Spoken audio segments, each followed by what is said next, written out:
na mag-predict. Guys, it has been a true honor to serve for all of you here today. Wolf, Auntie Anara, Midnight have been your analysts and your panelists for today. My name is Hans Galeria. Guys, let us enjoy this game number 7. Casters, it is now time to determine the champion of the season. At sa pinakahuling laban ng Game 7, Best of 7. Maling na tayo sa kwento kung saan back to zero. Back doon sa moment na hindi ka na talaga pwede magkakamali.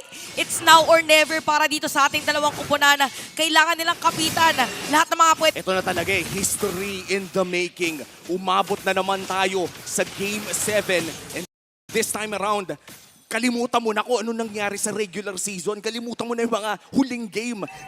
Dahil balik na naman tayo sa best of 1. And this time around, it's Kelra using the Beatrix kontra sa Clint ni Dome. Oh, okay, nagkakabugbugan agad, pero hindi ipipilit ng ating mga teams. So again, tama yung sinabi mo dito na back to zero para dito sa ating dalawang kupunan. And napakahirap mag-reset kung naglaro ka na ng 6 na games. Tapos sobrang dami mo nang nailabas na mga heroes. Sobrang dami mo nang nagawang mga strategy. Pero kung sinong mas matibay yung sabihin na nating puso para kuhanin yung kampyonato, sila yung magwawagi.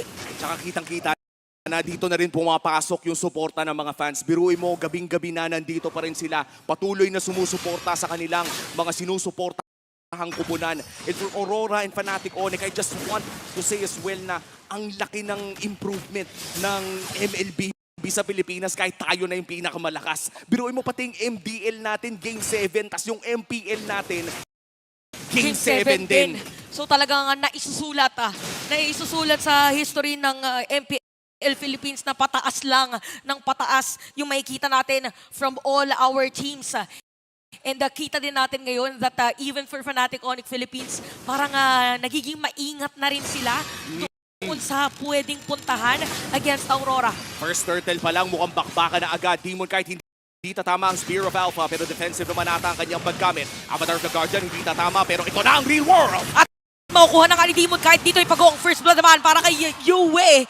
So for the side of Aurora, sila yung lumalamang ngayon. Imagine, napatay pa nila si King Kong, so pwede nilang guluhin yung mga pwedeng puntahan ng mga jungle area. Agad ang pag-invade mula sa Aurora MLBB, the turtle plus the kill. Massive hit sa early game ng isang Suyu. At mukhang pati si Kelra kinailangan ng tumalikod ng bahagya. Tatama ang Raider Sapati pero agar na nga maaagaw ang orange buff. Grabe, sobrang importante nito, lalong-lalo na para kay Kelra kasi makaharap niya ngayon ay ilan din sa mga players na pumigil noon pa para magkaroon siya ng unang championship sa MPL. Ganun ulit ang pwede maging sitwasyon ngayon. So for Fnatic Onyx Philippines, again, it's all about the tempo. It's all about the momentum. Kailangan makabig nila itong game. Kailangan talaga makabig dahil parang mala deja vu ito kay Kelra kung sakaling ma-reverse sweep sila. Ganun din ang nangyari before. But for Fnatic Onyx, kapit lang ng kapit against Aurora MLBB na kanina, kamunti ka lang mawala sa kanila ang buong tournament na to. But with a comeback in a momentum shift, tinuloy nila ang paglalaban dito. Okay, so medyo hindi tutuloy yung Avatar of the Guardian. And King Kong ay mapatay dito ni Demon Kite. So medyo nagiging maganda dito for Aurora. Hindi pala medyo, talaga nagiging maganda kasi Kill coming in from Aurora MLBB. Early game ang usapan. Suyu dapat ang sagot. Pero 2 beses na siyang nabigyan ni Demon Kite ng Aurora MLBB. This is the regular season MVP. This is King Kong. Practically the best jungler of the season during the regular split. Pero mukhang ngayon ay minamandohan na ng Aurora MLBB. oh, kasi lagi nandun din sa pwedeng puntahan or sa usual na iniikutan niya. Kaya nga pigil na pigil ngayon yung kanyang rotation. By the way, Kirk ay meron ng Thunderbelt. And kung titignan natin actually yung mga heroes ng dalawang teams natin, somehow ay ito yung mga signature heroes nila, even Kirk. So talagang labanan na to. Labanan na to ng puso. Labanan na to ng utak as well. Pero ang mas mautak na makakakuha ng Turtle is gonna be Aurora. That's the second turtle of the game na makukuha ng Aurora at 2,000 na nga kanilang kalamangan. Kailangan makabawi ni King Kong dito. Mahirap magsuyo kung hindi ka makakuha ng early game. Yes, mataas yung damage mo, pero kailangan meron kang items para ma-activate mo yon. And so far, Kirk has been having a good game. Nagiging safe naman ang kanyang XP lane. At tandaan natin yung Thunderbelt, no, nagagamit din niya yan para makapag-push ng napakabilis. Okay, so ang pag-push na dito sa taas ay mabilis nga dahil parang ibipilit na rin ng Fnatic Onyx Philippines and also King Kong ay nakaagaw ng orange buff.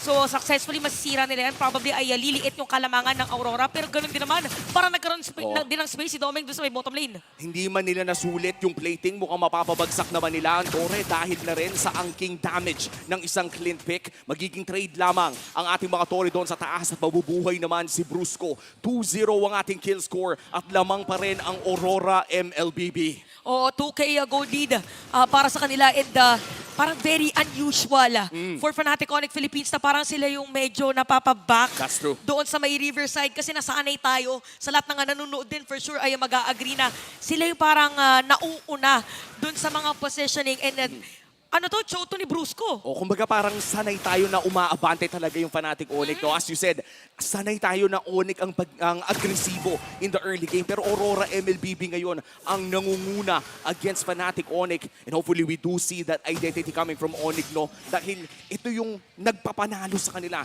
during the regular season. This is what gave them the 13-1. And this might just be the first play na magsisimula nito. Conceal, nagamit na. Pero mukhang hindi itutuloy ng Fnatic Onyx ang play. Oh, masasecure din ni King Kong yung kanyang purple buff.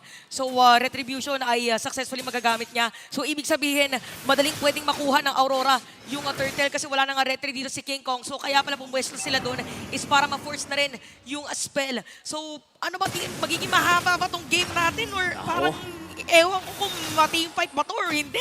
Parang tinutuloy-tuloy na nga ng Aurora. That is the third turtle of the game. 3 na ang nakuha ng Aurora MLBB. A clean early game para dito sa kupunan ng Aurora. At diretso lamang sila doon sa may top lane. Agara na pag-zone dito kay Brusco. At mukhang ilista mo na ang Torre na yan dahil kontrolado na ng Aurora MLBB ang lane sa taas. Binitawan na rin nila, no? Parang yung positioning nila dito is hindi na rin nila tinry na pumwesto nga doon. And si Domeng, hayahay yung buhay ni Domeng kasi so far, parang wala pa talaga nagiging threat sa kanya. And siya pa yung magiging threat mamaya. At mukhang si Domeng talaga yung ipon na lang muna sa ngayon in the early game. Lamang pa naman ang kanyang team. Hindi pa siya nape-pressure na bumuhat ng sobra-sobra. And in terms of gold, no, lamang pala siya ng halos 2,000 against the gold standard na si Kenra.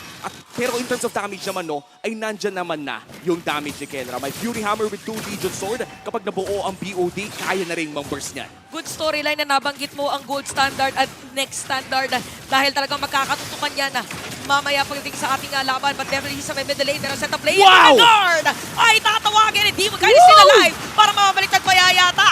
At si Kirk dito nasa gitna ng mga players ng side ng Aurora. Kamunti ka na mamatay. Nabaliktad pa nga si Domeng at saka si Demon Kite. Yung Domeng Kite nakuha ng F-knock pa. At itutuloy pa ata ni King Kong. Magda-dash out na ata dahil masakit din naman yung damage ni Yue. Pero ito na yung comeback na hinihingi ng Fnatic Onyx. Yung tamang paghuli lang sa isang target at yung burst na nanggagaling kay Kenra. Si Super Prince ay nakakatulong din sa paglatag ng crowd control.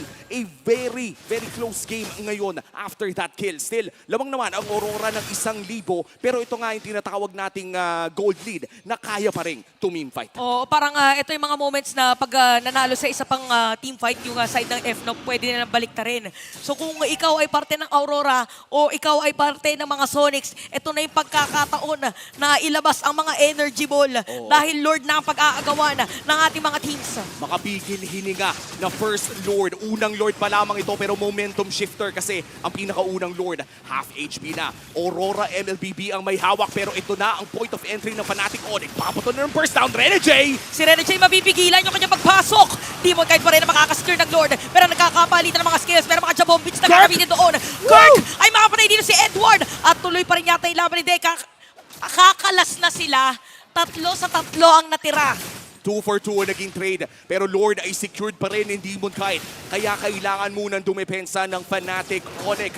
Grabe yung retrihan natin doon. Napaka-importante na makuha mo yung first Lord, especially in this Game 7, kung saan potentially nakakasira ng mental itong potential Lord push na to. Oh, especially also na nasira na yung second tier turrets, both top lane and even bottom lane. So parang sobrang hirap nito at some point for Fnatic Onyx Philippines na depensahan. And imagine the intensity of this final game para sa championship. Kasi 9 minutes pa lang tayo, pero 4-4 yung pinaka-kill score. Pero ramdam mo na parang nanggigigil lahat ng mga players natin. Even Renegade dito ay tinututukan ng Fnatic Onyx Philippines kasi anytime ay pwede rin siyang pumasok. At saka yung mga viewers natin talagang nakatutok na sa kanilang mga screen, nakatingin na sa bawat play na gagawin ng kanilang mga idolo, kanilang mga pinapanood dito sa MPL Philippines with that Lord in the top lane. By wave clear naman ng Fnatic Onyx, they have a Beatrix. Meron din silang Vexana pero tuloy-tuloy ang pag-push ng Aurora MLBB ng mga Torre at lumalaki na naman ang kanilang gold lead.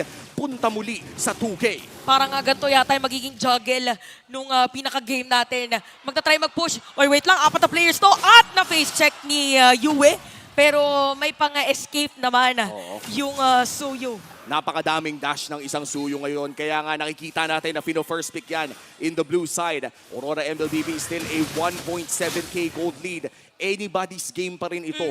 Lamang ang Aurora MLBB. Pero kung damage lang ang usapan, parehas may bawas ang dalawang kupunan. Kailangan lang talaga na may mahanap na isa. Pick off ang laruan ngayon. Oo, paunahan din namang bait.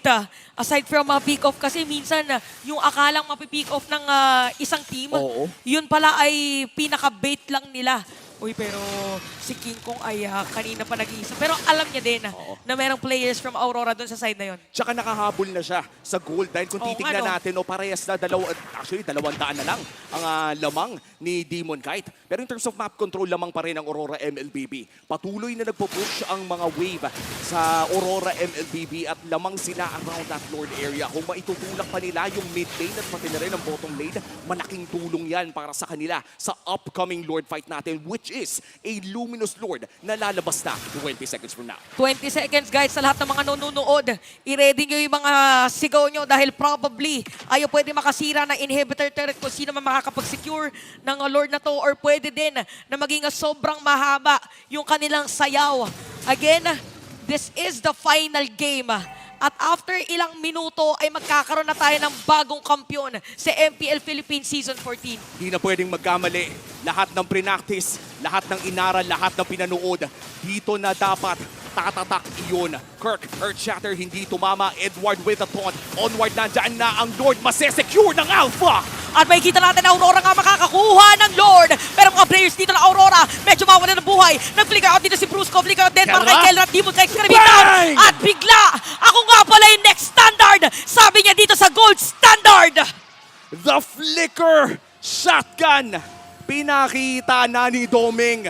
The next standard, taking out the gold standard. At nasa mid lane na nga ang Lord. Agaran itong lumabas. It is a 4v4 scenario. May wave clear pa rin naman. Nandiyan pa rin si Super Fritz. Si Rene J, umaamba lamang doon sa may bandang likod. Pero walang flicker play na pwedeng gawin ng Aurora ngayon. Oh, mabilis lang din ang madedepensa at sasalubugin na nga dito ng F-Nop. Yung pwesto ni Brusco. May idea kayo mga players dito na Aurora na anytime. Biglang sisipa. Pero rejected at declined. Disapproved as well. Aurora mapapatay si Brusco. May sinubukan ang Fnatic Onyx. Sadyang nabitin lang yung Jeet Kundo. 20 segundos para dito kay Brusco. Itutuloy ng Aurora ang pag-push dito sa may bottom lane. Flickers ay hindi pa rin available. Eternal Guard ay nagamit na rin para dumepensa. Wala pa ring babagsak na inhibitor turret. At kitang-kita natin ngayon that for Fnatic Onyx Philippines, medyo nagsastruggle sila para dumepensa dun sa mga aggression na ibinibigay ng Aurora, yes. And even for Aurora, prepared sila sa mga biglaang pick-off. Oo. Naaral na yata nila yung show ni Brusco. At ang maganda dito, no, is yung kahit pa sabihin nating delikado, Game 7 ay nandyan pa rin yung tapang at tatag ni Brusco na gumawa ng plays. Parte yan kung bakit nga ba naging malakas ang Fnatic Onyx. Yung tapang na meron si Brusco. Kahit ba do or die ito, ay ginawa pa rin niya yun. Balik tayo dito sa regular programming. 70 seconds bago lumabas ang sunod na Lord. Hindi pa rin naman ito ang Evolved Lord. At 1,000 pa rin ang kalamangan ng Aurora. Napakalapit ng laro. Sasabihin ko namin, best grand finals in MPL history. Oo nga parang hindi mo alam kung anong gustong gawin ng mga teams natin ngayon. Is it gonna be a pick-off or dediretso ba sila sa Lord? But definitely magiging crucial dito yung clearing ng minion wave. So time check 9:30 PM. Baka pwedeng, baka umabot pa tayo ng mga 10, 11 kasi wala talagang gustong magbigay para dito sa dalawang teams. Biruin mo, magpi-15 minutes na tayo. Wala pa ring napakalaking gold lead. Ang pinakamalaking gold lead ng larong ito ay 2,000. Hindi pa tayo umaabot ng 3. And usually, ang pinag-uusapan natin, Chantel, kapag umabot ng 5K gold lead in the early game, ay napakahirap ng bumawi. But this time, hindi man lang tayo umabot ng 3K.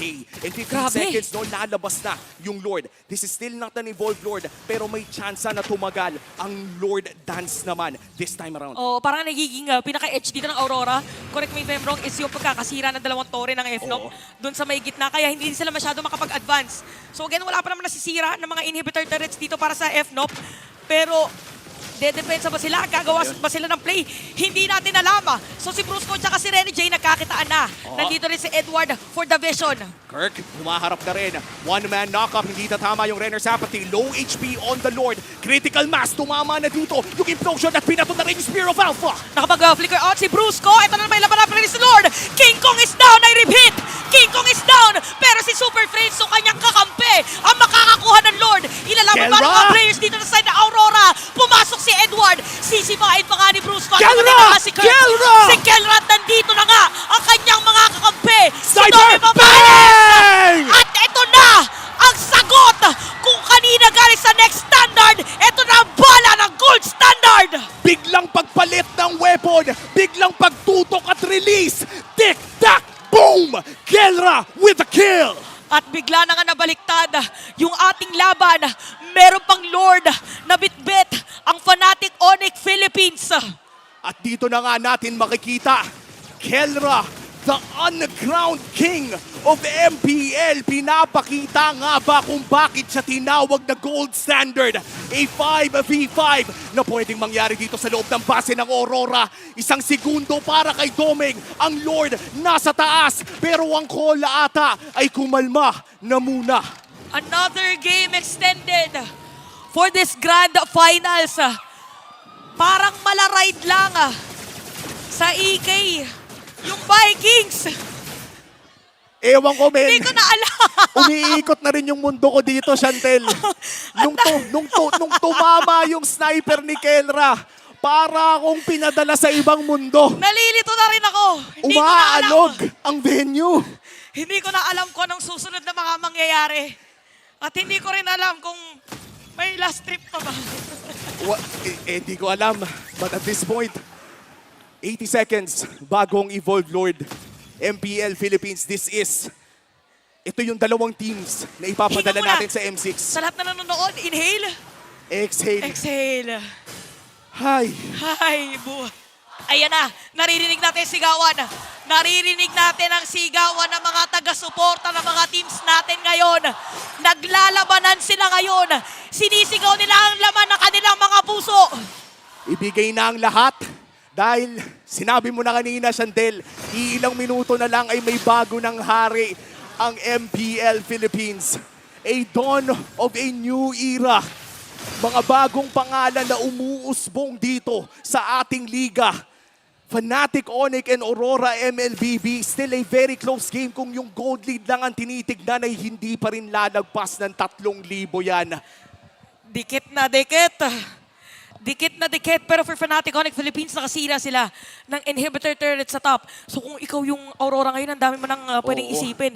Baka biglang may mag-split push, baka biglang may dumating, nakaangat ba yung minion wave ng kalaban. So ang dami ng factors. Oo, sobrang dami ng factors at alam natin, ang Fnatic Onyx, napakalakas maglaro ng mga wave niyan. Yan yung tipo na kapag nakita mo na nagti-team fight, kailangan may mata ka kay King Kong, kailangan may mata ka kay Kelra kasi hindi mo alam kung tatapusin na ba nila yung laro. Oh, aside from sa mga kailangan din mataan si Super Friends at saka si Yue. Wala pang deaths para dito sa ating game, parehas na naka-purify. So kung ikaw si Renny J at ikaw si Brusco or kung sino man may hawak ng crowd control, ang hirap abutin nung mga artillery mage Ito na meron tayo ngayon. Ito na talaga ang masasabi nating mga makabagong mamaw ng mage. Dalawa sa mga pinakamalakas na mage users maglalaban ngayon in our potential final Lord of the game, the Evolved Lord. Renny J nagpakita na doon Ay, si sa may King bandang Kong. likod. Si King Kong naghahanap ng pwesto. This could be history in the making. Ito na ba ang huling play Wala for the sumisilip! MPL Championship? Wala sumisilip pero makukuha ni Demon kahit aalis ang mga players dito sa side ng Aurora. Si Brusco aabot ba? Si King Kong para makakasalubong yata nila. Magwawashing-washing out. Okay, so nakakuha ng Aurora yung Lord. Nakuha ng Aurora yung Lord at walang naging trade na kill. And this might just be a big push, a momentum shift para sa Aurora MLBB. May wave clear ang Fnatic Onyx, pero hanggang saan ba aabot sa mata ng Evolved Lord? Take note guys ha, mga spell check tayo. For Kirk, wala siyang flicker, so wala yung mga biglaang Oo. flicker, earth shatter, onward, or kung ano mga pwede nang gawing play. And for Aurora naman, Renny J. kompleto lahat, men. And this is scary if you are Fnatic Onyx. Renny J with a flicker. Baka ito na yung bagong Renny J pumasok sa Ay! tatlo. Nakahanap ng What is kampyonato. this? Pero iyan na nga, nasa taas si King Kong. A 4v5 dito sa may bandang baba. Kailangan niya mag-recall. At kailangan na nga umalis at dumipensa dito mga players ng Fnatic Onyx Philippines. Si Renny J para nag-aantay ng perfect timing na pumasok. Pumasok para mag-set up ng play. Si Edward magiging target nila. Dadating na nga si Kirk! Brusco. Sino masisipa niya? At nahuli na nga si Yuki Bang! na. Mahuli na immortality si Demon. Kahit natahabulin pa dito ang ilang mga players. Super Prince mapatay si Renny J. Apat na players ng side ng Aurora ang patay. The next standard na lang ang dedepensa at tumatakbo na ang mga Sonics. Winawagayway na ang mga dilaw na bandera ng Fnatic. Naririnig natin ngayon ang sigaw ng mga Sonics. Ito na ang pinaka-inaantay nila. Ang pinaka-inaantay nila. Ito na ang pagsisimula ng pag-usbong ng bagong siglo. Ito na ang pagmamayagpag ng mga bagong hari ng MPL. Fnatic Onyx Philippines! The uncrowned kings of MPL! Finally! Sa wakas! Kampiyon na si Kenra! From give Samno a trophy to give Kelra a trophy. Nandito na ngayon. Woo! Ramdam na ramdam natin ang aksyon, ang emosyon ng MPL at ang kasiyahan ng mga Sonics na nanonood ngayon. 7 laro natin pinanood ang mga pinapadala at ipapadala nating teams for M6. 6 na weeks ng regular season at 5 araw ng playoffs.